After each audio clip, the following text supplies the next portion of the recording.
So good afternoon, everyone, and thank you so much for joining us today. My name is Raquel Meshalem Gately. I am a psychologist from Beth Israel Deaconess Medical Center in Boston and co-director of the Beth Israel Deaconess site for the New England Mental Health Technology Transfer Center.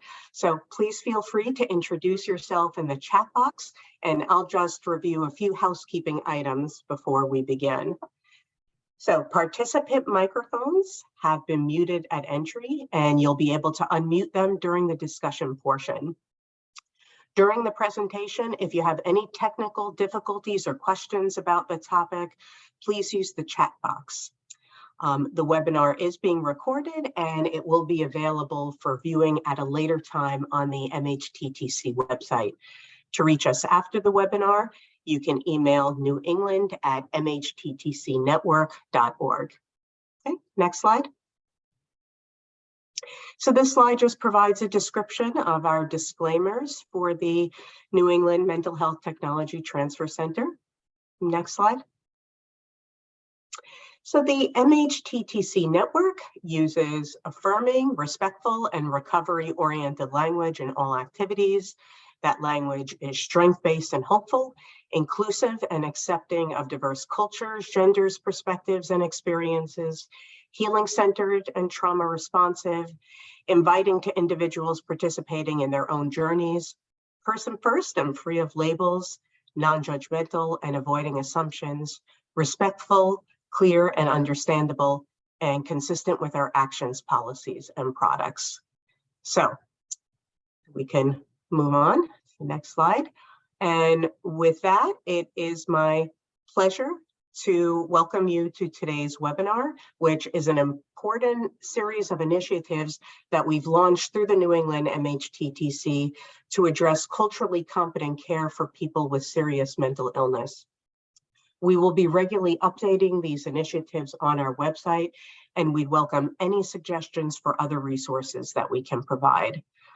So as I'm sure you're all aware, cultural factors have a range of implications for mental health practice, including access to care, treatment-seeking patterns, lack of trust and stigma, the nature of the therapeutic relationship, and issues of racism and discrimination. As a field, we're tasked with creating equal, culturally sensitive services for all. So to that end, I am delighted to welcome Dr. Rania Awad to address this important topic with a particular emphasis on Muslim communities. Just a very brief introduction for Dr. Awad. She is a clinical associate professor of psychiatry at the Stanford University School of Medicine, where she is the director of the Stanford Muslim Mental Health and Islamic Psychology Lab, as well as Stanford University's affiliate chaplain. In the community, she serves as the executive director of Maristan.org, a holistic mental health nonprofit serving Muslim communities, and is the director of the Ramah Foundation, a nonprofit organization dedicated to educating Muslim women and girls. In addition, she is faculty of Islamic psychology at Cambridge Muslim College and the Islamic Seminary of America. She is also a senior fellow for Yaqeen Institute and the Institute of Social Policy and Understanding. Prior to studying medicine, she pursued classical Islamic studies in Damascus, Syria, and holds certifications in Quran, Islamic law, and other branches of the Islamic sciences. And today, she is going to share her expertise on improving clinical competencies and providing whole person care for Muslim people with serious mental illness. So without further ado, it is my great pleasure to turn things over to Dr. Awad. Dr. Awad? Thank you so much. I appreciate this introduction and being here with all of you. Good morning, and well, for those on the West Coast, and good afternoon for those on the East Coast. Hope everybody's doing well. And I'm really honored to spend some time with you this morning talking about providing whole person care in treating Muslim patients. I'm going to just take a moment here to share with you my slides, and we'll get started momentarily. This topic and its hope here is really to have more than just cultural competence, but really a lot more related to what I call cultural congruence, related to working with different populations that may not be exactly from your own background. In this case, we're talking about the Muslim community, And we'll dive in, well, as soon as this decides to load. Okay, here we go. And so by way of introduction to the topic today, one of the first things I'd like to ask or actually say is really just thanking those who made this possible. We actually have some of the folks on the line here today. Sana Ahmed from my team at Cornell is with me today, but also all the folks that are on the slide and the John Templeton Foundation that funded the particular study that we're working on in religious and spiritual competencies in a clinical training, which is a sub-award from the Stetson University that's in Florida. And with that, I actually have here a request for everybody before we start. And this is a QR code, and you'll also see in the chat box a link to a test. It's basically the pre-test for this study. We are running a survey. I do come from a research lab after all, the Muslim Mental Health and Islamic Psychology Research Lab. I would so appreciate it if you'd be willing to take some of the questions here on this survey right at the start. And so you can scan with your phone the QR code and or use the link that's in the chat box or the one that's also on the screen. It would be so helpful as we begin here, and I'll begin slowly to give you some time just to be able to see kind of your knowledge base on this particular topic.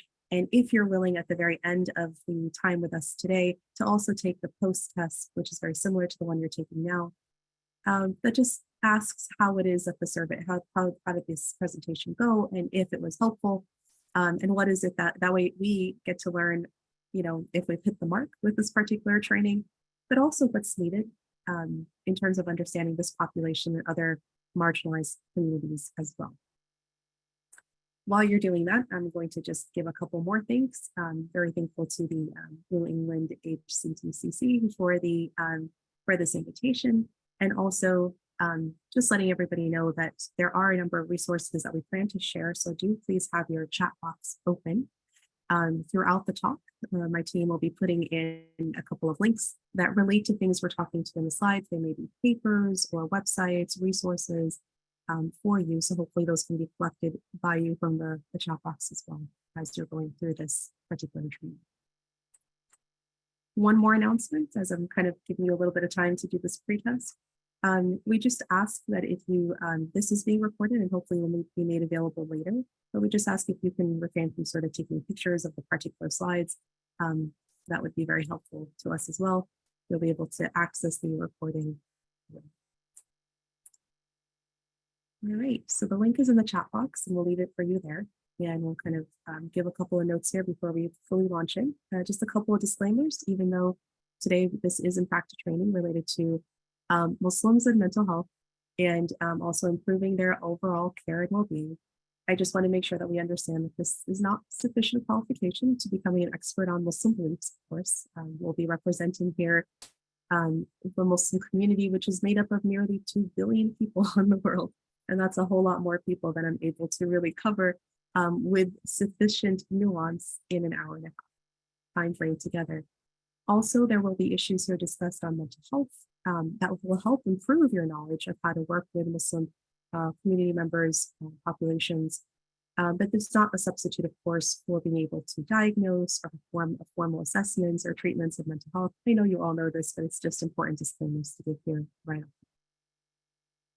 All right. And with that, we'll go ahead and tell you a little bit about the outline for the training today. I'll discuss a little bit of what it means to have some spiritually integrated care. What exactly does that mean?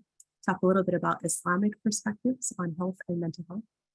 A little bit related to distinguishing spirituality from psychopathology. And then we'll have a little bit understanding based on the DSM's cultural formulation, how to use that in working with the Muslim population.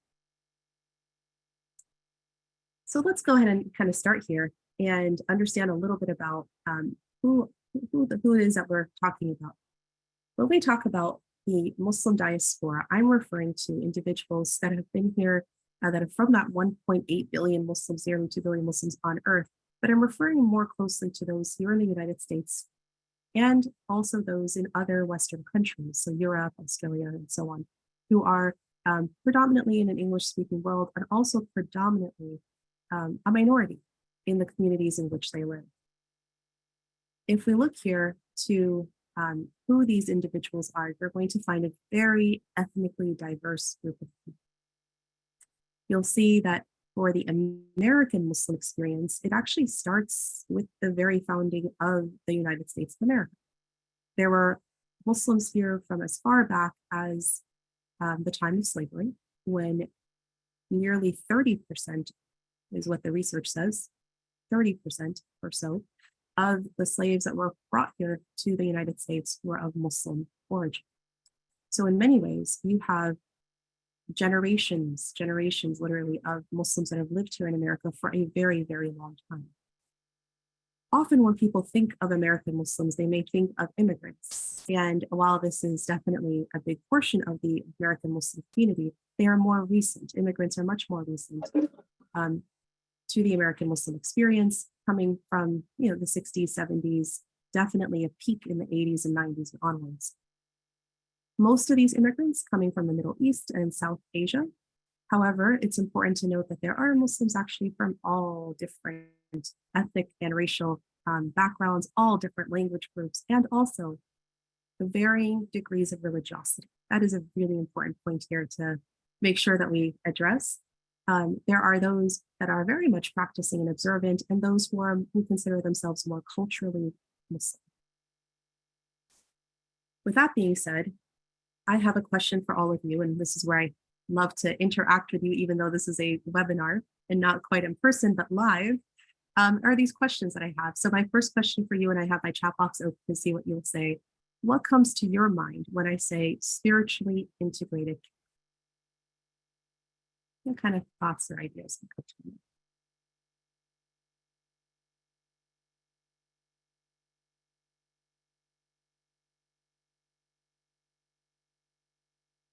Any takers? Yeah, we have words like holistic or culturally competent or multidisciplinary approaches, inclusivity. Yep, more words related to that concept of holistic. Okay, a relationship between religion and therapy, very nice. One that recognizes spirituality as part of the biopsychosocial assessment. Okay, I think you've read my slides. Excellent, excellent. And one that has belief, spirituality, holistic, inclusive, empathetic. Excellent, folks. These are great, great terms and great words and concepts. I really appreciate your participation. That's wonderful. And so when we look at this, let's take a look at the broader field first before we kind of go further into the understanding of American Muslims specifically. Let's just talk about the broader field. When we talk about spiritually integrated care in the literature, it refers to an approach that addresses the spirituality of a client or a patient, depending again on the field that you're in. Sometimes we say client, sometimes we say patient. And what we know about the American Muslim experience is that they are more likely to underutilize mental health services and less likely to seek support from mental health clinicians than other religious minority groups. Now, the reason that's important is because when you think about this, if you are a clinician as part of this group of folks that are in this training, if you are a clinician or in a clinical field, when you meet a Muslim as part of your clinical work, know that it probably took a good deal to get that person through the door in the first place. That it may not have been something that was as easy or as readily right on their mind. Now, that is true of so much of mental health, and even more true as we get into the discussion on serious mental illness. But this concept here was repeated nearly a couple decades ago, and then we repeated the study just recently again, found the same studies again. The same findings again, is that there is an underutilization of mental health services. And so when you meet that person, just note that it may have taken a good bit of courage and time and effort and convincing and so on to actually get them through the door. Or if it wasn't them and they were the ones convinced to come for care, there is a lot to be said about the extended family members and others that may have been really barriers to care. And we'll talk about that as well momentarily. Now, in an Islamic context, the question then becomes, how do we understand illness from this point of view, from this Islamic point of view? So there are a couple of ways of thinking about this. This is what we call our explanatory models of illness. And so many of you here are familiar with biological, psychological, or environmental theories of illness, as in to say hormones, genetics, understanding that there are the work of neurotransmitters, There is also environmental influences of how people do with mental health.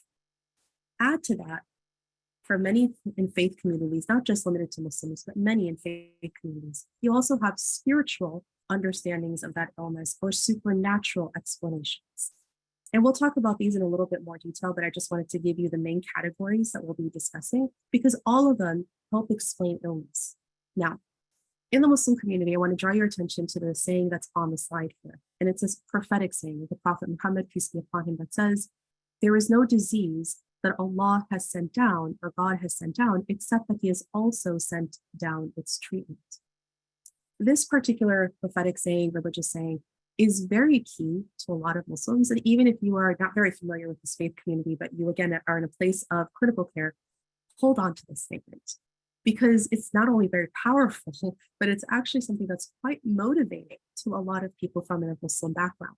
This concept of if there is an illness, whether that be a mental health condition or whether it be COVID, the concept is if an illness came down to earth, then the Muslim belief is God also has sent down its treatment. And in some narrations, it says it's cure, depending on the illness. And so when you think about what that means, it means that there's really this motivation to figure out how do you treat whatever we find. COVID came and it's like, what do you do with this? How do you treat this? There's this like huge motivation to figure it out.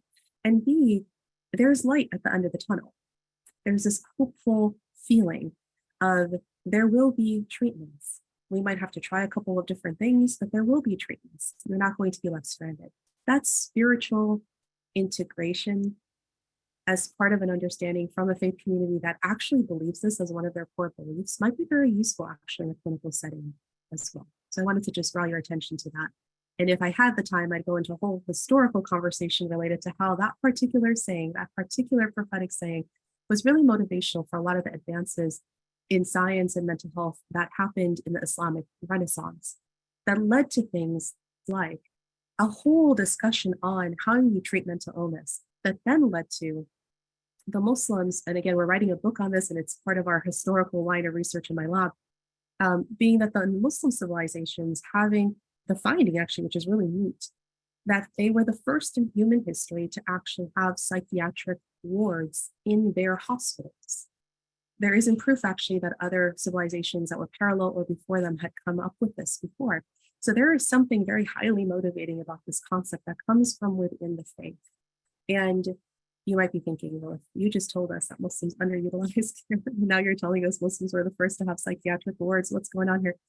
And there is, unfortunately, a major disconnect with what was historically an amazing renaissance of knowledge, of science, of medicine, and so on, and humanities.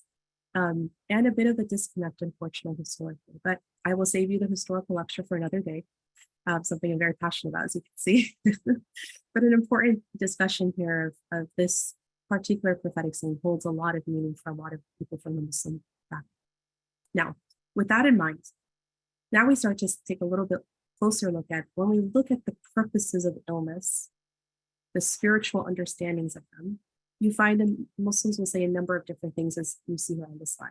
Maybe this is a test or trial from God, or maybe it's an expiation of my sins, or maybe it's a punishment or reminder, or an opportunity to ask for forgiveness, or maybe it's a growing edge spiritually. All of these we actually find people using as explanatory models of their illness.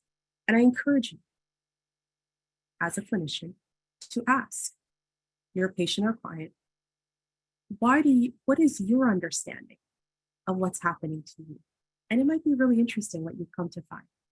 And I think that is a great starting point for a lot of really important and deeper conversation because it leads us to this here. These are the four models that you find very often in the explanatory models of an individual's illness. The first is the medical model that I know many of you are quite aware of, which is basically that a medical illness comes from a biological perspective. It could relate to or connect to cognition and behavior. You compare that to something like the spiritual model, which is different. It's basically saying that maybe some of these health or mental health problems are due to weakness of faith or misunderstanding or abandonment of religious teachings. And whether you agree with that statement or not, it's really important to know that when you treat somebody from a faith community, this may very well be what they are holding as their explanatory model. And they don't negate each other. I know many Muslims, and also a lot of our research has showed over and over again that it's not exclusionary, that a person might think just medical or just spiritual model. Sometimes they overlap and they're together. And that's important to know too. What are some of the other models? There's the social model, in which talks about that everyday stressors, such as economic status or employment, leads to particular health or mental health conditions.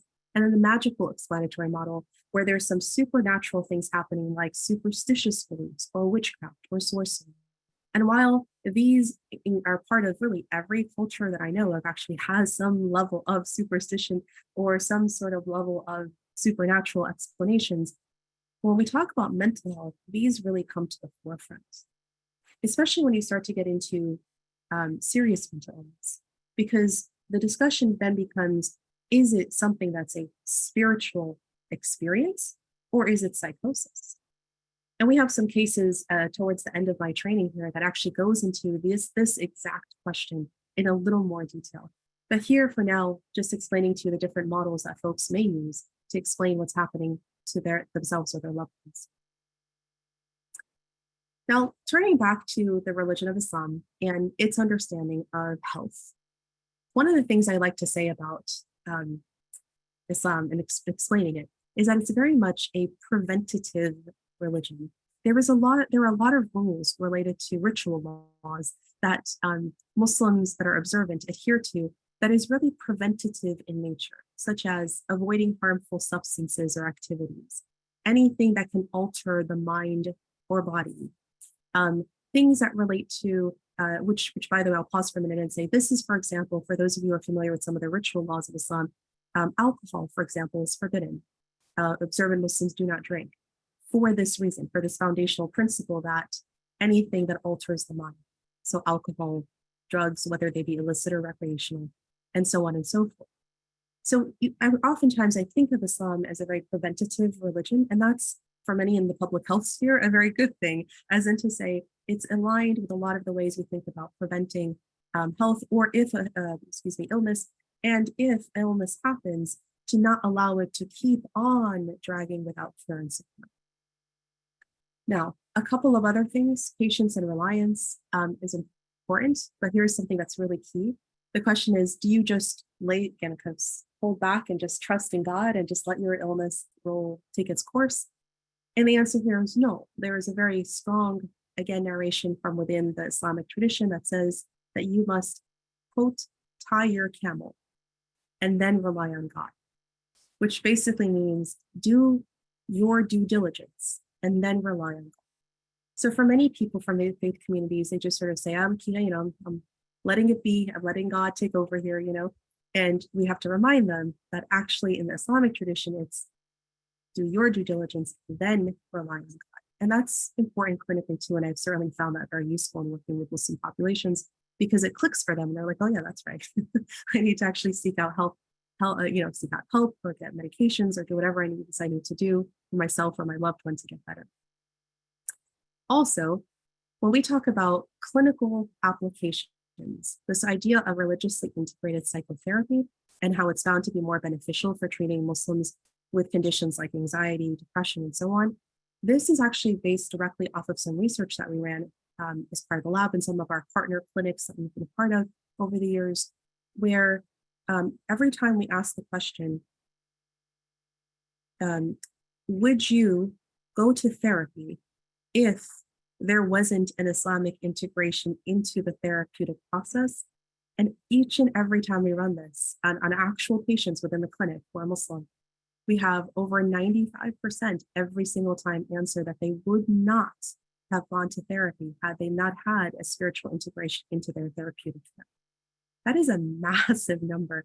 And the number here is in thousands of people. So it's not a small proportion either. Now, is this true of every single Muslim? No, because I showed you that whole slide earlier of that there is a spectrum of religiosity and interest. Will most people prefer at least a cultural congruence? Absolutely. And with some who are more observant, prefer a spiritual integration? The answer is the vast majority of the time, yes. So you are all here to really learn a lot of those things, and I appreciate that very much. And I'm sure your patients and clients in the future will too. Now, there is this fourth little box here that says treatment with ruqya. And this word, I realize, is a word that may be new for some. What it means is a recitation of specific verses of the Quran, so the holy book for Muslims. And what this entails is a person going to a imam, a sheikh, a religious leader, to ask for verses of the Quran that they can recite on themselves, for their health and well-being, especially if they're ill. And some people can actually do this for themselves. They don't have to necessarily go to imam. There's different ways of doing this idea of the ruqya. What it means is, question comes up of, is this in lieu of getting clinical care? And the answer is no. We just established earlier in the other three slides, the other three boxes, that no, this is actually in combination with. But if you find that your patient is doing this and they're mentioning that they have gone to the imam to get religious and Quranic verses, don't fret too much, right? It's basically part of the tradition, and it's meant to be something that you kind of do together, and it couldn't harm. It really could only just help. And so just wanted to make you aware of that as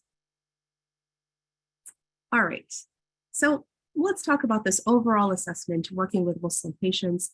Let's have our checklist here to see what it is that we need to do together. If you look at the DSM-5's cultural formulation, you'll find that there are 5 different aspects to make sure that your work is culturally congruent or culturally competent. I don't really like the word competent. I think we need to be beyond competent. I actually think we need to be congruent in the work that we do. And so anyhow, these are the 5 steps listed in the cultural formulation of the DSM-5. Number 1, the patient's cultural identity. And there are slides coming up where we'll go through each one of these in turn. And their cultural explanation of symptoms, number 2, which we talked about just briefly already. Also, understanding their psychosocial environment and what are the cultural components of this. 4th, their relationship between the individual and the clinician becomes a very important part of the discussion. And 5, the cultural elements of disease manifestation. Now notice each one of these uses the word cultural in it. It is, after all, the cultural formulation. But really all 5 of these are required in order to make sure that we are hitting the mark. Seems like it doesn't want to load. Here we go. Okay, so let's talk about these in a little more detail. So you have, for example, a patient's cultural identity.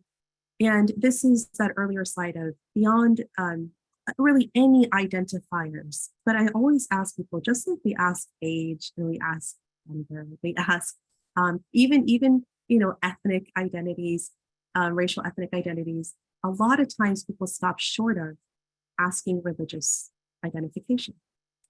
And I'll tell you that the class that I teach at Stanford for our psychiatry residents every year, I think we're in our 11th cohort. The class finishes tomorrow. And it's I've taught this for a number of years, and every single cohort, it's a lot of the same discussions, which is that a lot of our clinicians are very hesitant about bringing religion or spirituality into the discussion.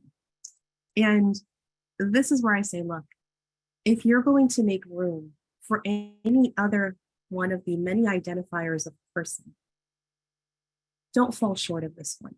Because then you're not able to fully service people like me, where faith is actually important. And so if you ask me everything related to my ethnic background, my age, who I grew up with at home, and this and that and the other thing, right? And you fall short of this, then especially in the mental health space, you're falling short of a potential support mechanism for someone. And if not a support, maybe it's actually the thorn in their side, and you wouldn't otherwise know if you didn't actually bring this to the surface. So I encourage people to include this, the question on religion and spirituality, as part of their cultural identity questions, and make sure that it's, to ask, does it help? Does it harm? Is it helpful to you? Is it supportive to you or not? Now, number 2, the cultural explanation of symptoms, as we mentioned earlier, of those explanatory models of illness. So since we covered that already, I'll leave it at that. And number 3, the psychosocial environment, the cultural components. Here's an example of what I mean. In therapy, often it's just in this kind of modern therapy, what we call Western psychology form of therapy, is it's very one-on-one. It's just the individual and the therapist in the room, unless it's like, say, a family session or a marriage session where it's this couple and so on.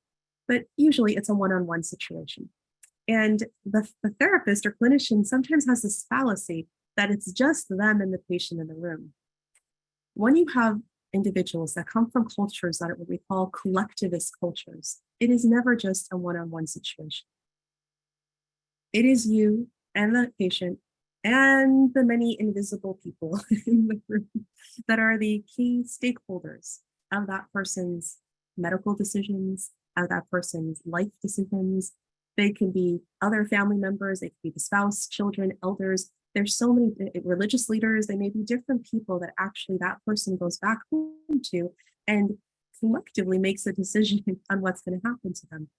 Or doesn't fully have their own say in it. I know some people are here, well, that doesn't sound right. But the reality is it's the difference between individualistic cultures and collectivist cultures, where in collectivist cultures, you can't really make a decision completely independent because every decision is almost like a ripple effect, right? It's almost like these interconnected links where what you decide affects the next person, affects the next person. And so therefore it's more collective in their decision making. And so often, very often, I will actually invite a family into my sessions with the patient's permission, of course, first and foremost.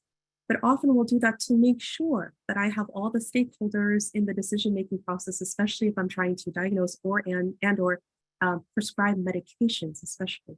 I'll have the whole group there, as many of them. And I've had as many as like 3 generations of family members sitting in that in order to make sure that when my patient is nodding, that everybody else, invisible or not, is nodding too and in agreement with those medications. Otherwise, it just sort of falls flat on its face. So if you have patients that are nodding in the room, but doing nothing of what you're telling them, this very well may be part of what's happening. So number 3. Number 4, the relationship between individual and clinician. Also here, it's really important to understand and know, does your patient or client come from a culture or tradition in which there is a lot of authoritarian understanding, as in to say, you as a doctor or you as the clinician are in this, there's a lot of etiquette and a lot of, kind of deference to the authority figure. And if that's the case, you can get a lot of nodding, right, out of courtesy with you, but later not actually following through. So that's also important to understand, is there a power differential happening in the room? Number 5, the cultural manifestations of cultural elements of disease manifestation. This too is part and parcel of our discussion with our patients, because we want to understand, like the earlier slides, what did they understand about their illness? Why is it coming? Because if someone says to you, I think this is God testing me, hopefully our immediate answer is no, right? Because the reality is that could be part of their explanatory model. You don't want to shut it down. They'll never open up to you again, right? But you want to say, tell me more about that. Where is that coming from for you? And if you find that it's like a multi-layered understanding, oh yes, of course, it could be a neurotransmitter deficiency, and God testing, okay, great. But if it's very kind of very, very, just having that one understanding, you probably can help there, doing some corrective help in understanding that. But it would be really helpful to see where your patient is coming from exactly. All right. Now, let's move to the next part here, where we're talking about difficult topics of discussion related with the Muslim community in particular. So earlier I mentioned that there is a foundational principle related to how anything that is altering of the mind is actually prohibited for Muslims. Now, substance use definitely falls into that category, as we mentioned earlier, whether that be alcohol or recreational or even illicit drugs. Because of that explicit prohibition, there definitely could be a minimizing or not willing to discuss, or a sense of guilt and shame, a lot more perhaps than people who drink socially, and that's part of the customs for those other folks. In the Muslim community, I always tell my patients, my trainees, please do not assume anything.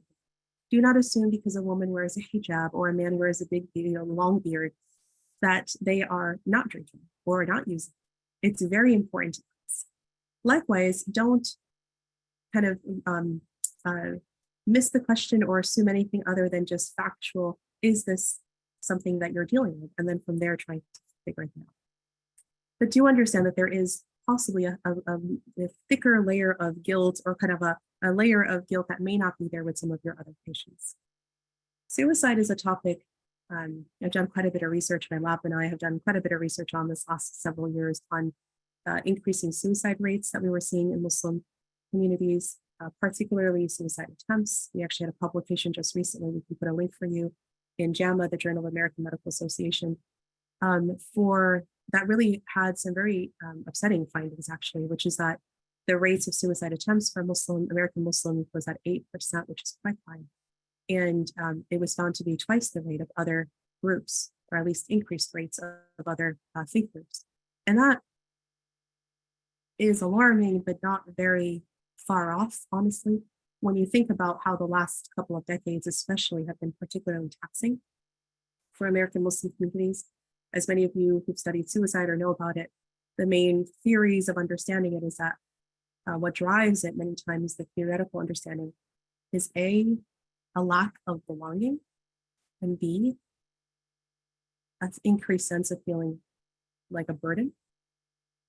In many cases, both of those aspects ring true for the general, larger American Muslim experience, especially coming out of kind of the social political era, that Islamophobia was not just rampant, but really in the public sphere from the highest levels of authority in this country onwards. So, that was very hard, I think, for so many people who did in fact feel very marginalized and felt like they didn't belong here, or were told they wouldn't belong here.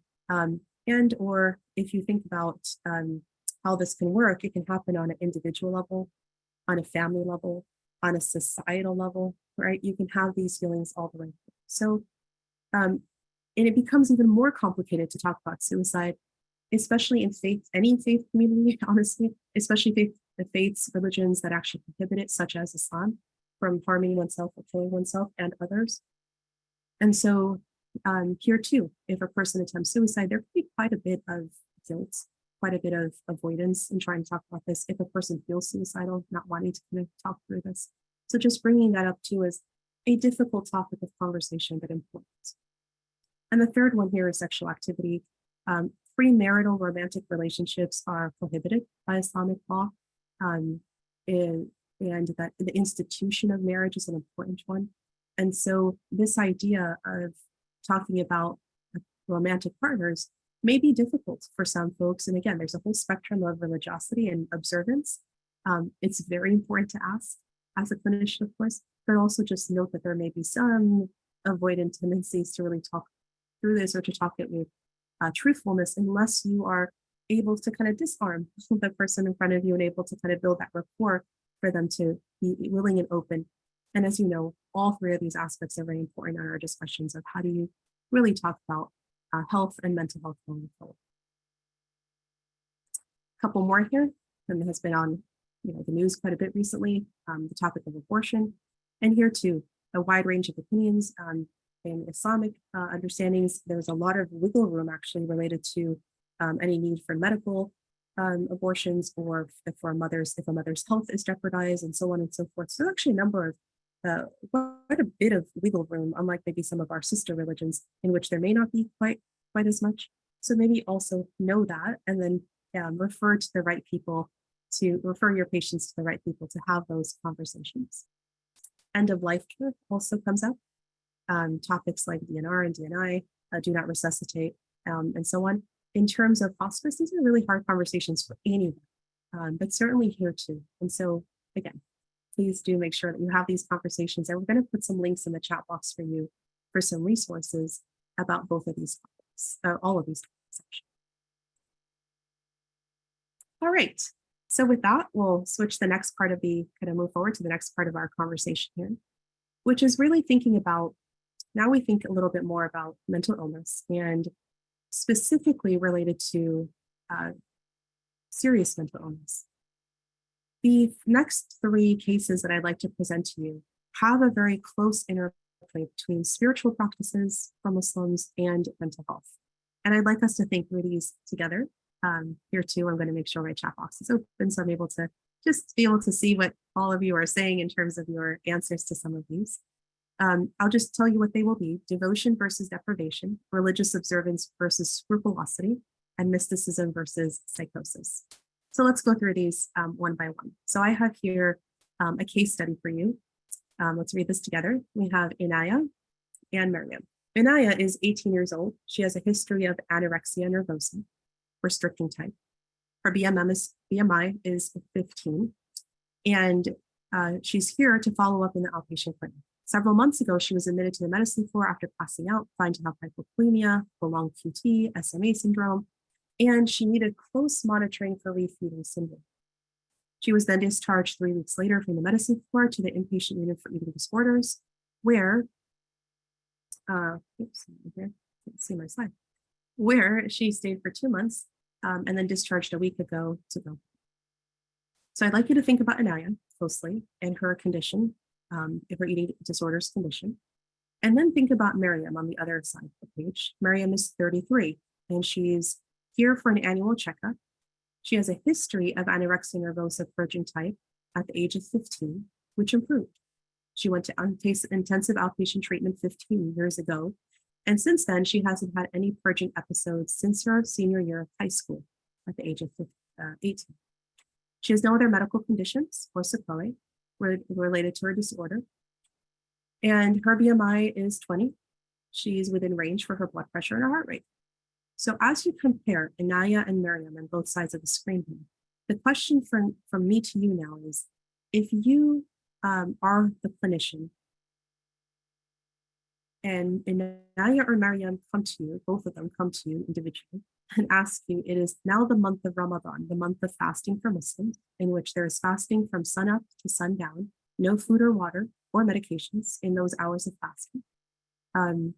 That's what for a whole month, that's what the month of Ramadan is. The question is to fast or not to fast.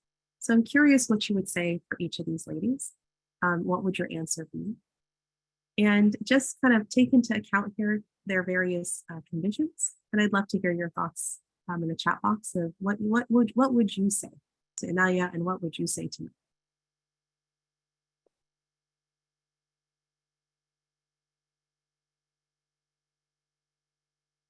Okay, so we have a couple questions here. Curious, has Miriam been fasting in the last few years? If so, how has it gone? Yes, she has in fact been fasting for the last 2 years, and she tells you it's been great. Someone else said no to fasting for Inaya and yes to fasting for Miriam. Okay. Someone else is saying they recommend that Inaya not fast, and then ask Miriam how she's feeling and her relationship with her eating disorder. Nice. Okay. Excellent questions. And others saying a combination. Some are saying yes to both, actually, but maybe safe planning for Inaya. Okay. Got it. So thank you guys for kind of entertaining this, and I welcome more responses. And so I'll take a step back for a moment and tell you as the rest kind of write some answers in the chat box. These are composite cases. We kind of did a composite case here but what it was based off of was something I had seen a couple years ago, which actually led us to write an article. We can put that article in the link here as well. A group of us wrote an article that was published in the Lancet on, best practices for Muslims who are fasting in Ramadan, who want to choose to try to fast in Ramadan, who have mental health considerations. And so we'll put that link up for you shortly here.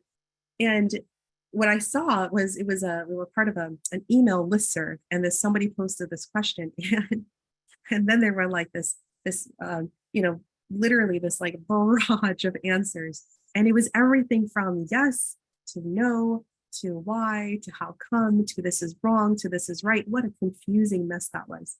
And I thought to myself, this poor person who's trying to ask a question, and of course I would also say the question was misplaced. That is something that you need to go to your care provider and not ask on a listserv.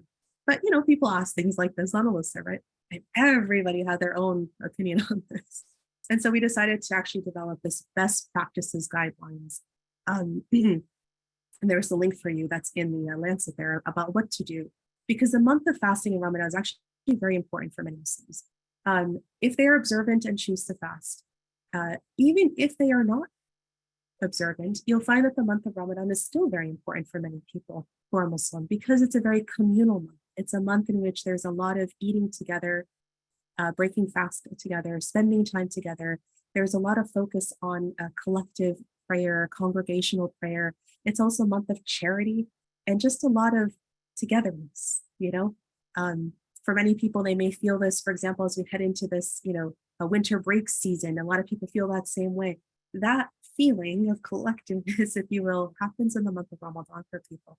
And when I hear a lot of people who can't fast for medical reasons, which by the way is perfectly valid, there is absolutely an exception to not fast for medical conditions, whatever they may be, mental health or health conditions or pregnancy or even travel, illness, any of these have exemptions from fasting. And a person can either, if they recover later, or if it's a short-term thing, can make up that fast later in the year when it's not Ramadan, or they can, if it's a chronic illness, they can give charity on its behalf. So there's ways to deal with this. However, for many people, they might feel very much cut off from community and cut off or kind of stand out from the rest of their family and friends if they're not fasting. So when you say, as a clinician, when you say, no, don't fast, without really taking in all of the nuances, that could be very jarring for many people who feel like, wow, now I'm going to be cut off from my friends and family and community too.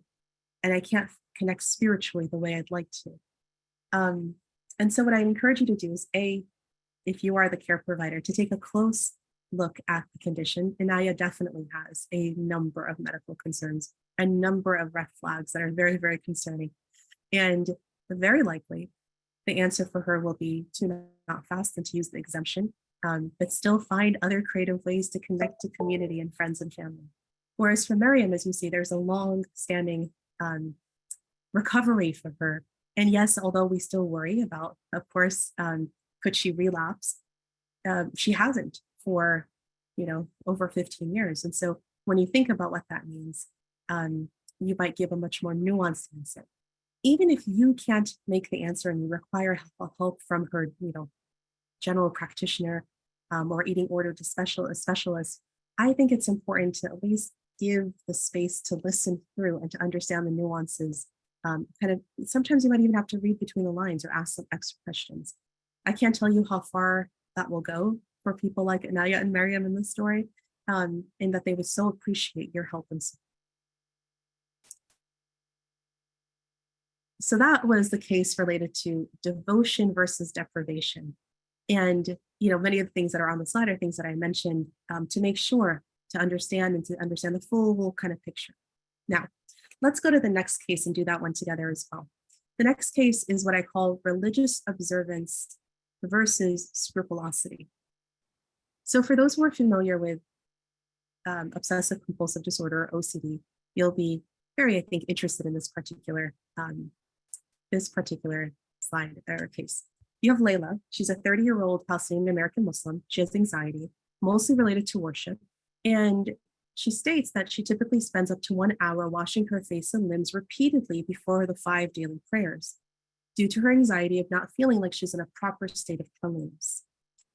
And at times, she even misses the prayer due to this compulsive need to wash her limbs again to make sure that she gets it right. Layla's anxiety would be alleviated for a brief period of time when she feels that she's sufficiently washed her limbs, but then the cycle starts all over again for the next prayer. Sometimes, even during the prayer, she notices obsessive fears that start to come back up again, causing her to lose concentration and causing her to have to make the prayer up.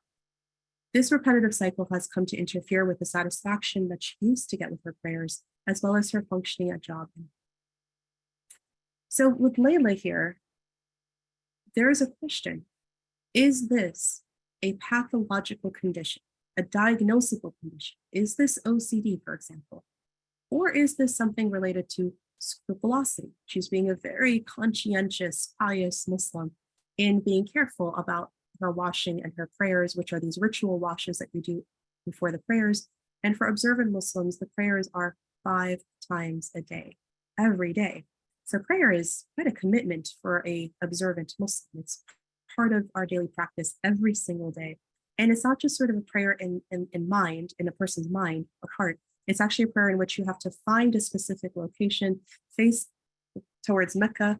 And there are emotions related to the prayer as well. So it takes some real dedication to do 5 daily prayers. But in her case, she's spending a lot of her hours of her day washing and then trying to do these prayers. So my question to you, what do you guys think? Are we dealing with pathology here? Are we dealing with conscientiousness here? Scrupulosity? What's happening here? What do you guys think?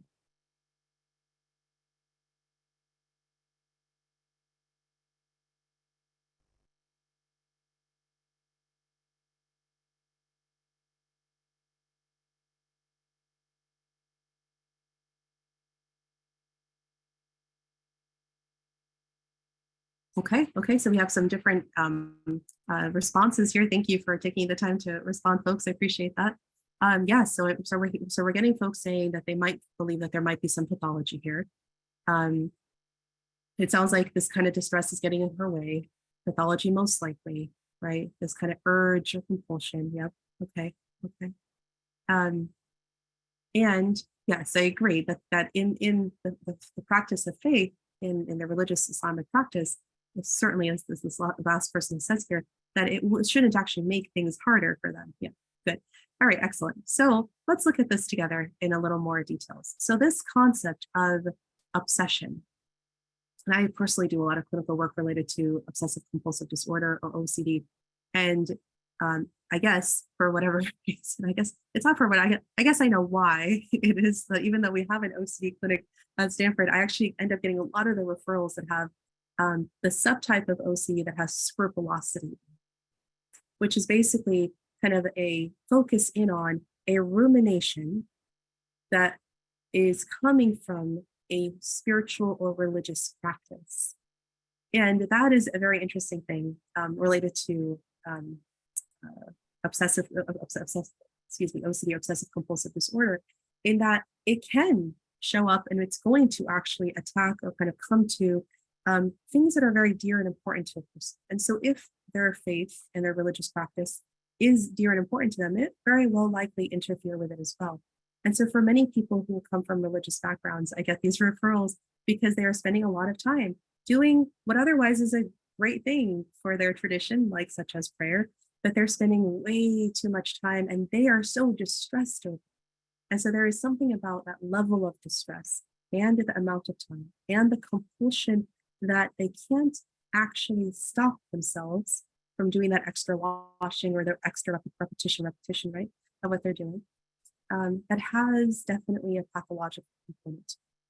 And here too, we're going to put a paper for you in the chat box that I think you might find interesting.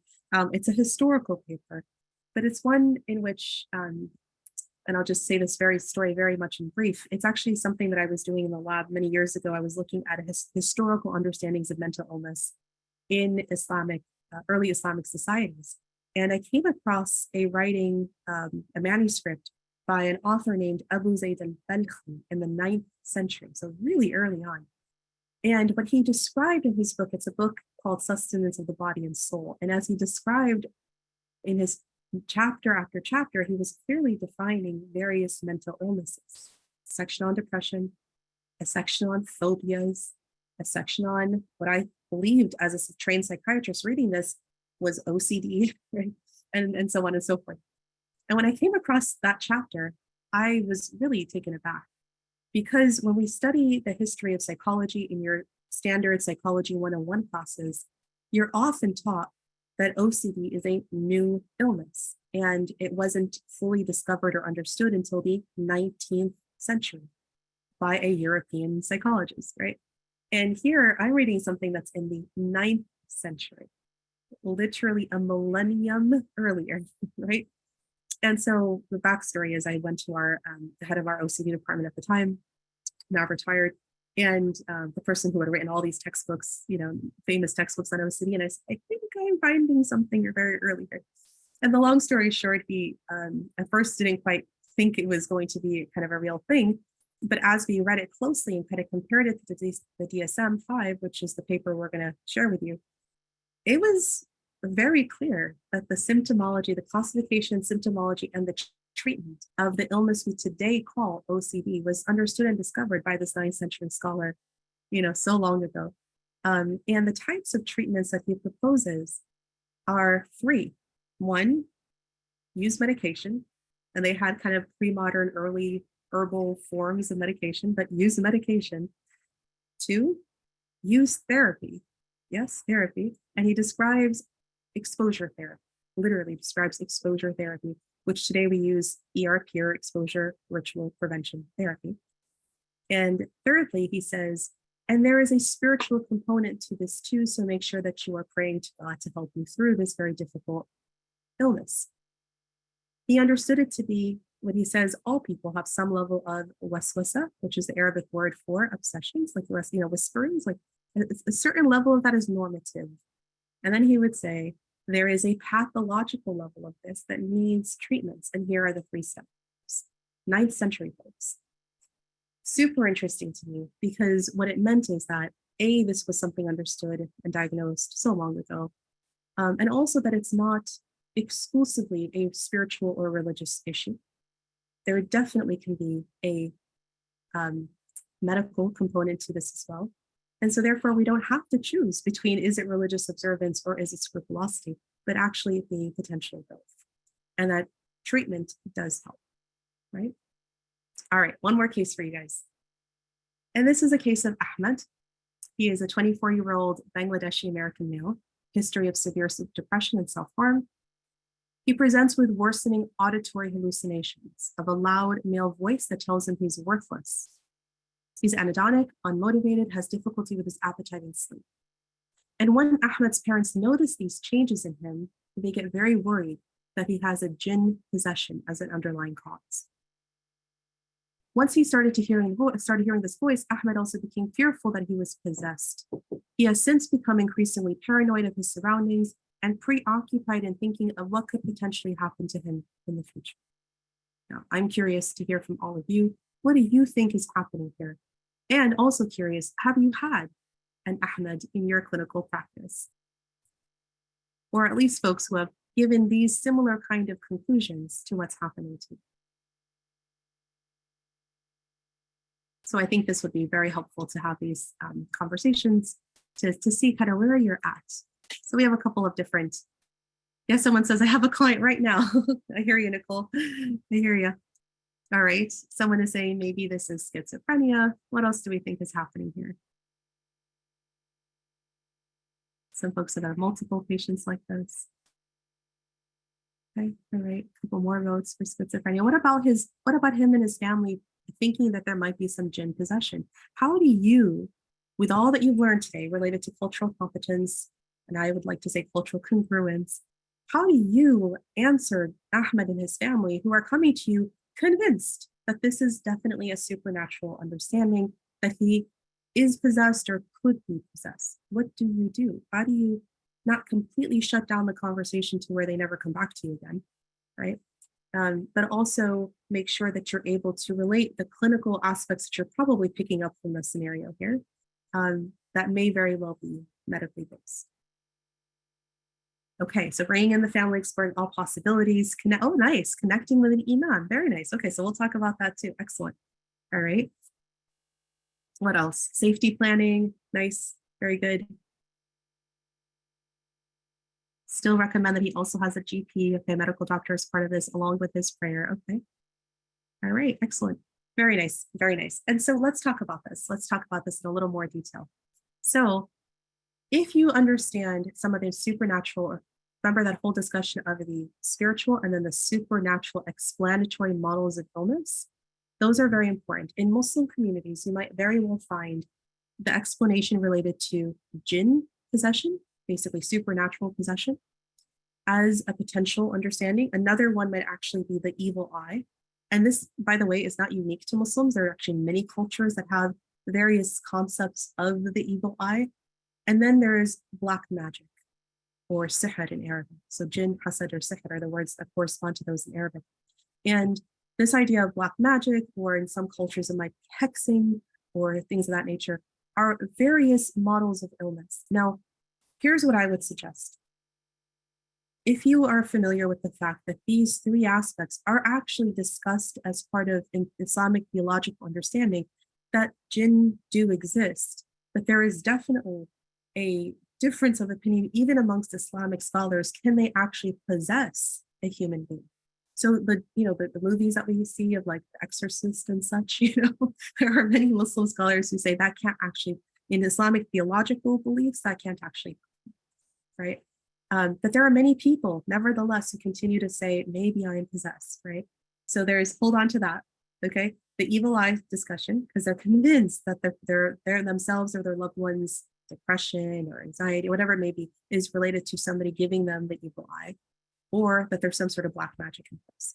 So what I would say to this is, when you understand that there can very well be that these three aspects are discussed in Islam, and often the way they're discussed is, don't mess with the jinn, do not give other people the evil eye, and don't mess with black magic. And then there's a lot of protective measures, recitation of the Quran versus other forms of protection. When you see that that's actually part of the tradition, you're not so quick then to just sort of like throw out the baby with the bathwater. Do you know what I mean? You can hold on to what's useful in the discussion and say, what I find myself saying a lot when people say, can this be possession? And I am in my clinical mind saying, we're definitely dealing with psychosis here, but they're really stuck on the possession part. I'll say something to the effect of, look, if you truly believe that this may be the case, those are your beliefs, right? And in Islam, jinn is mentioned. However, I'm not a jinn doctor.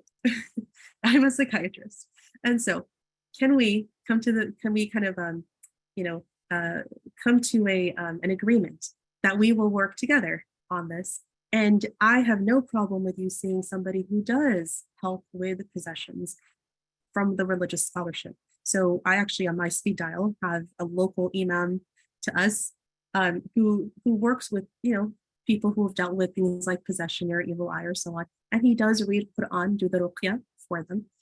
And the great thing about Imam Ahmed, that's his name, he is really great. And this is why I've chosen him specifically out of the many in our community here, is because he's very psychologically minded.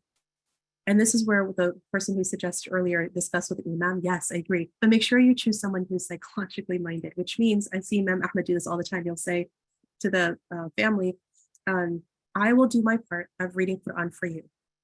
But when I feel that this is not actually something that is a spiritual origin, you need to go back to the psychiatrists. And so that's very helpful because he'll give them the ruqya, which is very helpful to them and kind of helps with that spiritual kind of connection. But he'll also refer back to medical psychiatric care. And that is super helpful. And so we refer to him and he refers to us. And there's wonderful kind of work together. Do you see what I'm saying? That would be the ideal situations for this type of person. Oh, I just noticed that Amar Imam is named Imam Ahmed and the case here was Ahmed, so I wouldn't confuse you. But anyway, it would be helpful for the patient in story here named Ahmed and his family to go to someone like Imam Ahmed to get some help, in addition to working with those of us in the mental health. So I hope that's kind of a useful way to conceptualize and kind of think through this. So the last couple of things just before we close and I take some of your questions relates to considerations for Muslims who are inpatient. So when we talk about serious mental illness, we're also thinking about people who are hospitalized or institutionalized. Some of these we brought up before. Spiritual practices related to prayer, cleanliness, modesty, even things like when you're interacting with the opposite gender or being in a very closed space, like in a hospital room or in a therapy room with the door closed with someone of the opposite gender, it's sometimes hard for that person. And so and you have to work with confidentiality. So I've done a number of things of either being in rooms that's more like it has like a, like a glass window on the door where if somebody walks by, they could see in, but they can't hear what's happening. For my more observant patients, I might do something like that. Or when someone is inpatient, they feel particularly of the many, many vulnerabilities in being hospitalized. One of them for a Muslim woman who wears hijab would be that anybody just sort of walks into the room at any time of the day or night if she's taken her hijab off to rest or to sleep. And so kind of just being mindful of those things. Of course, dietary requirements like no pork, no alcohol. And then we talked a little bit about fasting today, kind of abstaining from food and drink. And if that happens during a hospitalization, usually a person, if they're ill enough to be hospitalized, they're going to be exempt from fasting. But just, considerations to take in. And most hospital systems have chaplains or access to them, and they're usually very wonderful, helpful folks to tie into the conversation. All right, my last couple of things here is just an announcement for you that if this training was helpful and you wanted to learn a little bit more, get a little more, there is and also a free training related to Muslim mental health in America. It's a longer training. It's about 2.5 hours. We have 2.5 CMEs, free CMEs to you. At the moment, it's hosted by it's free at the moment. It's hosted by the American Psychiatric Association, the APA. And I worked with a group of people and narrated this training for you.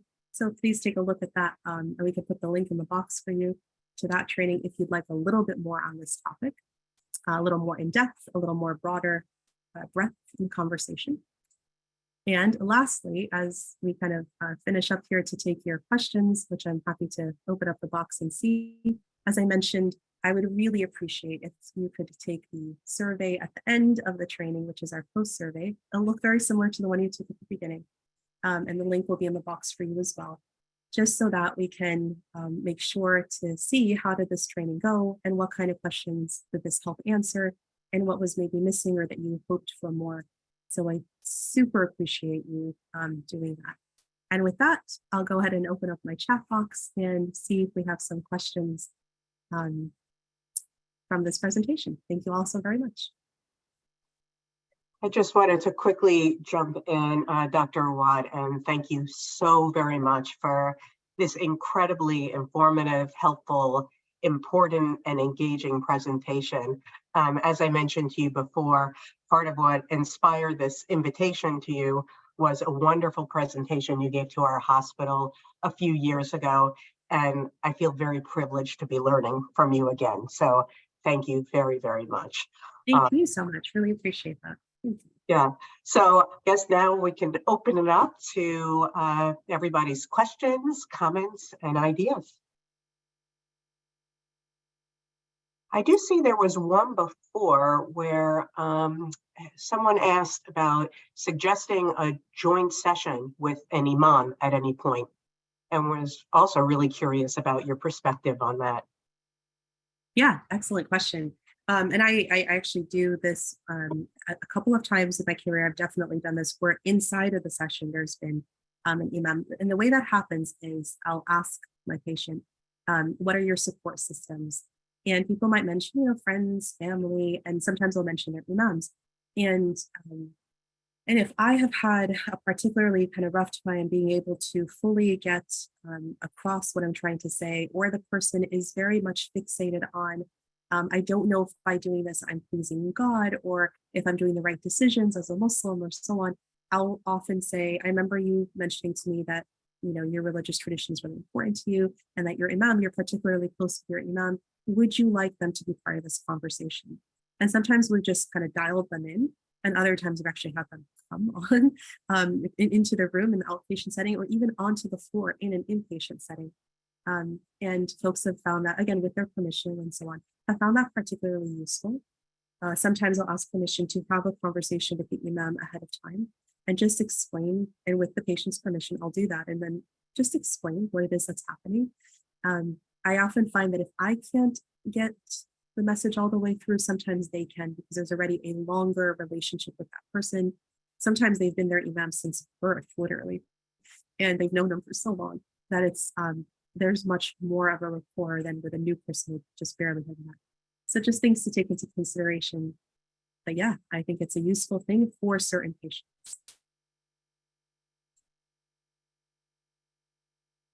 Great. I see another question here. What are some practical recommendations you might have to incorporate religion or spirituality in therapy? Yeah, it's definitely an awesome question that probably will take us a whole hour to talk about.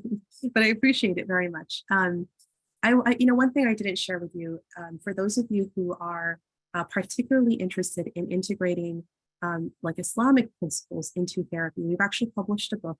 Senna, who's been my wonderful helper all day in the chat so far, if you don't mind putting the link to our clinically integrated psychotherapy book. We've recently published just a couple years ago, just very recently. I'm grabbing it off my shelf here. It's called Applying Islamic Principles to Clinical Mental Health Care. And in there, we introduced a model of care called TIP, traditionally Islamically integrated psychotherapy. And what's been really interesting about that model of therapy is that it does exactly what you're asking. How do you bring in, if you're thinking from the Islamic perspective of working with Muslims and maybe you're of the same background or you'd like to do more of this in your therapeutic work, this is a really great book that kind of walks you through how do you do some of that, gives you some theory and foundation, and then gives you some practical implementation of some of that. And there's actually an actual certification process that goes along with the TIP method as well, 4 levels where you're able to, as a clinician, go get trained, certified in level 1, 2, 3, 4, and so on. So just take a look at that book and its connected trainings, and I think you'll get a lot of great feedback from them. Great. And Aurora Nichols asks if you have any resources for trauma care. I guess the organization serves newcomer refugees. Oh yeah, thanks for the question. Absolutely. In fact, just so exciting to get to put all kinds of resources in the chat box today. Senna, also, if you don't mind, there's on the APA, the American Psychiatric Association's website, we were asked to put together a what is it called? A toolkit. There we go. A toolkit on working with the American Muslim population who have experienced trauma specifically. So there, we actually go through some of the understandings of why this might be the case that folks might have experienced trauma, and then what to do, and then a whole set of resources related to trauma there as well. So I hope that is a helpful toolkit for you. Hopefully we can pull up this link quickly for you to access it. Oh, and one more thing really quickly. Since you mentioned refugees, one of the lines of research in my lab is in fact related to, it's our global mental health line, but we have a specific focus on refugee mental health care. Muslim refugee mental health care. Previously, we had been working with the Syrian refugee crisis. Currently, we're still doing that. We're currently working with the Afghan refugee crisis and other populations. And so if you're looking for academic publications or more just kind of want to know more about the work that we do, feel free to get in touch with us at the lab. We're happy to share kind of resources or papers that we're working on that might be useful. Great. And just to everyone who might have questions, you could either put your questions in the chat or you can unmute yourself and ask a question that way as well. But I see a question here about whether you might have some more info about the TIP trainings, maybe a link. Yeah, so that's a great question. What I'll do is I will put in the box, I think I can write here too. Okay, so I'm going to put in the box the organization that does the TIP training so that you can take a look there. When you go to that website, since I can't access the website now, I could just put the link, which I memorized for you. When you go to that website, look for the School of Islamic Psychology TIP trainings. And when you click on that, it'll give you access to when those are. Great, thank you. I'm actually going to ask Caroline Laughlin, would you like to unmute yourself and ask a question? Yeah, it was kind of long. Sure. So in some of my work, I've worked with individuals who've experienced incarceration. And recently I heard a story on NPR about an individual who was vegan, and I think there was a religious component. They were incarcerated and weren't eating because they weren't provided with meals that they could eat according to their practice. And I was just curious if you've done any work with individuals who are Muslims that are incarcerated, and because it made me think with the inpatient hospitalizations, all of those things related back to incarceration and how individuals are violated in so many different ways. And so I was just curious if you'd done any work around that in your experience.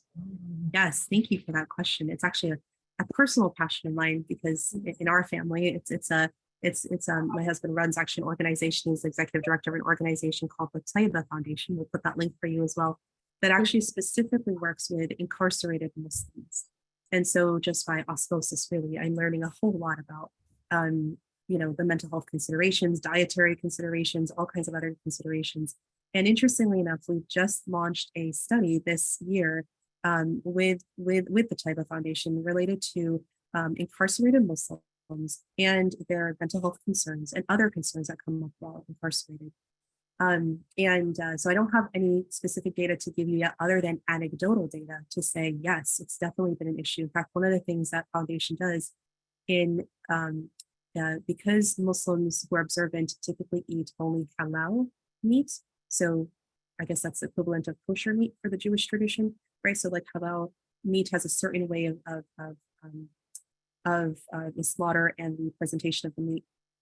They will not eat meat in prison for the longest time, even though they're not vegetarian. And so this foundation, every Eid, which is the Muslim holiday, will kind of take a whole shipment down of halal meat just so that once a year or twice a year, the inmates can actually eat. That's halal. There's other considerations too, like in Ramadan, because the kitchen is only open at certain times. If you are eating at very, very early hours, pre-sunup and then after sundown, and the kitchen isn't open and you will have access to food otherwise because you're incarcerated, it's a massive issue of how do you fast while incarcerated. So there are a lot of considerations, some of which are being worked on with prison chaplains and then kind of doing some advocacy work and so on. And other times with especially a smaller prison or a jail, it's just really hard to get that happen. So you can imagine the mental health issues that arise there too, in addition to other things. So happy to, put you in touch with them. I'm sure they'd be more than happy to have more conversations around incarcerated populations. Thank you for the resource. Yeah, of course. Hello, this is Ala from Boston Community Care Clinic. I would like to say hello, everyone. Quick question for Dr. Rania. For a class or course you offered it in March 21st. I'm not sure what time the course will be. It's morning or evening at Zoom. It's not clear. Sorry, but tell me again, what is this? You offer the course in March 21st. Of this year or the next year? Sorry, I'm not sure what this is about. You both like a website, a link for a course, March 21st, like Muslim. Let me see again. I open it. Sorry, I'm not sure which one that might be. For Muslim mental health in America, for available that class or course, March 21st. The American Psychiatric Association course, that one? Yeah, that one. I'm not sure what time will be. Oh, I see. Oh, it's not a specific time. It's always open. Yes, thank you for Samara who just put it in. Okay. It's okay. It's open for the next couple of years. They're making it, eventually it'll be a paid thing, but right now the APA is sponsoring the course, so it's free of charge to you, and it's open for a couple of years. Yes. Okay, thank you for explaining. Take it as your leisure. Exactly. And I'll just quickly say that the link for the trauma toolkit, stress and trauma toolkit, I put the link in the chat as well for the person who was asking. Yeah, I see an interesting question here about what's the importance of dream interpretation within the Muslim community? It's from Joseph Reese. Yeah, that's a great question too. So dreams are something that definitely many Muslim scholars have tackled and written and discussed as well. It's interesting. It's especially if you're coming from more of a psychoanalysis lens or just looking at, how do we bring the discussion of dreams into a therapy space? I don't know if that's where the impetus for the question is coming from, but if it is, it's an interesting thing because it does come up. It is understood though that dreams should be interpreted by those who have training to do so. So usually people who do dream interpretation have some theological training to be able to do that. We're also Islamically kind of told that if the dream makes perfect sense to you when you awaken, then you have interpreted it for yourself. But if it's got a lot of unclear aspects to the dream, then to go to somebody who actually does dream interpretation that has actually studied the science of dream interpretation. So it's considered to be one of the sciences that are studied. And there are not that many people out there that actually have that training today. But historically, there has definitely been a whole field related to this, just to give you a little bit of a window into that discussion. Yeah. Interesting, thanks. Sarah Khatib, would you like to unmute yourself? I see you're a fifth-year medical student and would love to hear more about your experience and your question. Yes, sure. I'm really sorry. I won't be able to put the camera on. So my name is Sarah Khatib. I'm studying in Europe in med school.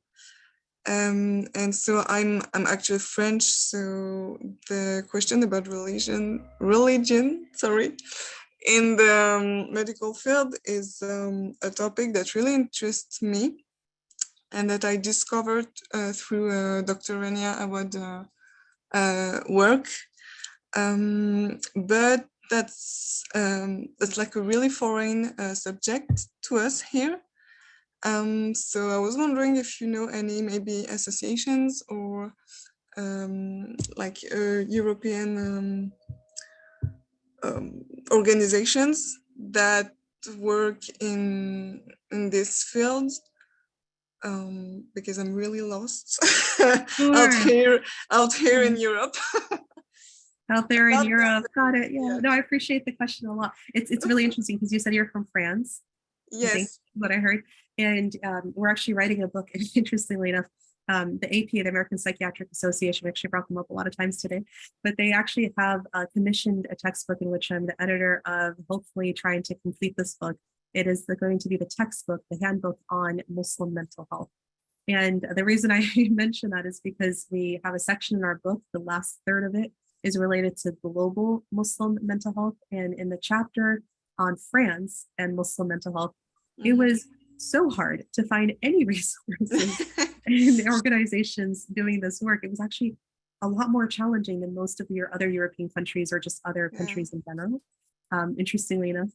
So there's something there to be said. So you're not alone, I'll tell you that much. The closest thing that I can probably give you is I'm faculty on the Cambridge Muslim College, CMC, over in Cambridge in the UK. And they have, what I teach there is part of a diploma course on Islamic psychology. So it's a whole diploma course, especially for those who are, most people who take it are clinicians who are interested in, again, this integration of the faith into their clinical practice. And so take a look at that. Look up Cambridge Muslim College, look up the Islamic psychology diploma course. And maybe one thing will sort of lead to another, but that's probably the closest to France we can give you at the moment. Okay, thank you very much. Sure thing. I see a question here. Jonas, would you like to unmute yourself with your question? Yes. So I'm Jonas Attilus. I am a second-year resident psychiatry here in Minneapolis at the University of Minnesota. So I wanted to know if there is, anything available on Somali American. We in Minnesota, we have the largest, community of Somali American or people of Somali descent outside of Somali. And when you care for those people, you have to keep in mind Islamophobia, xenophobia, and racism. It's at the intersection of all that. And I'm currently trying to work with my chair, the chair of my department, to see how we can get funds to kind of like study that population, because all of those kind of like interaction or layers that is very unique to this community in particular. Yeah, thank you for mentioning that. And in fact, I was just in Minnesota this summer doing a training, in fact, on, the APA, the American Psychological Association, was held there this summer, but we were also doing a training for the Somali Muslim leadership, particularly on the topic of suicide. I think I mentioned earlier that I do a lot of research and work on the topic of suicide. And so I had a chance actually to meet a number of the American, Somali Muslim leadership. And many of them attended this training. And so that was very wonderful. What I've learned in that process, if you will, is that, yes, you're absolutely right. Islamophobia is a big part of the discussion. And so is this idea of the importance of being able to meet a community where it's at.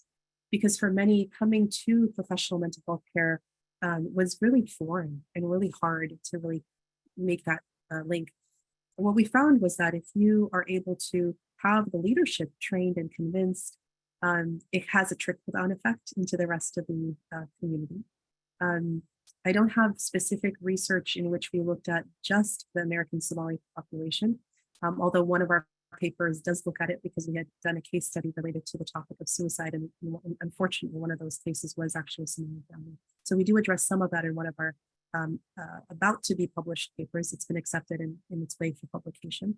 Once it is accepted, I'm happy to make sure that you have a hold of it. And I do hope that there is more kind of nuanced, where you take the culture and the religion in more nuance in research findings. So I applaud you for doing that with your chair, and I hope I wish for you well.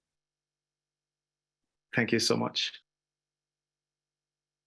Okay, thanks. We might have time for one more question. Oh, and it looks like one is coming up right now from Ima Radu. Would you like to unmute yourself?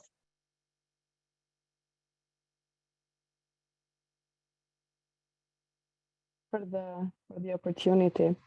Dr. Awad, this is a personal question. I'm so glad that I have the opportunity.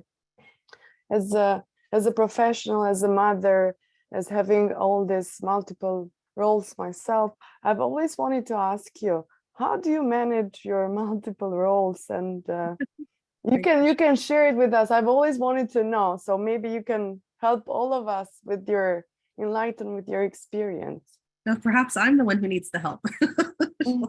No, I appreciate the question very much, and I've always struggled to exactly how do you answer this question. And what I landed on is that with a lot of help, and a lot of dua, which is prayer, which kind of goes in line with our conversation today, doesn't it? But honestly, it's a lot of, there's really some great folks that have been really trying to help.